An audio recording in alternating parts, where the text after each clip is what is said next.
Prishtina Mon Amour, Maja dhe Kanoni letrar janë 3 librat e fundit të akademik Sabri Hamitit që u promovuan sot në Bibliotekën Kombëtare të Kosovës. I pari është antologjia e poezisë të Sabri Hamitit, si homazh për Prishtinën e tij e poetizuar si topos i jetës e kulturës dhe dashurisë deri në dhimbje personale e universale.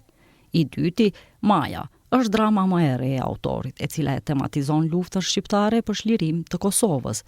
Ajo nuk është glorifikuese e luftës, por dramatizim i nyjeve emocionale të herojit të saj Ukës, Agim Ramadanit në përballje me zgjedhjen e tij jetësore. E libri i tretë dhe literari Kenon i përbër nga 2 pjesë, të cilët përmbledhin 8 libra të kritikës letrare që ka botuar Hamiti në këtë çerek shekulli. Si dhe një ese kritike e mbajtur si ligjërat në Akademinë Slovene të Shkencave dhe Arteve me titull Letërsia shqiptare në shekullin 21. Shkrimi kritik i Hamitit është i veçantë, shpeshherë edhe me gjuhë të figurshme, që jep këtij shkrimi jetë e bën të këndshëm në shqip, jo të lehtë për të përkthyer në gjuhë të huaja.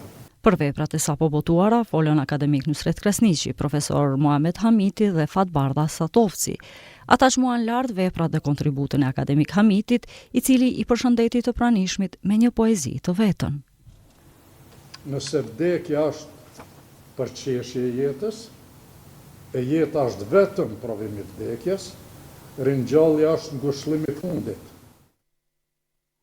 Shikues nderuar, na ndiqni dhe pëlqeni edhe në rrjetet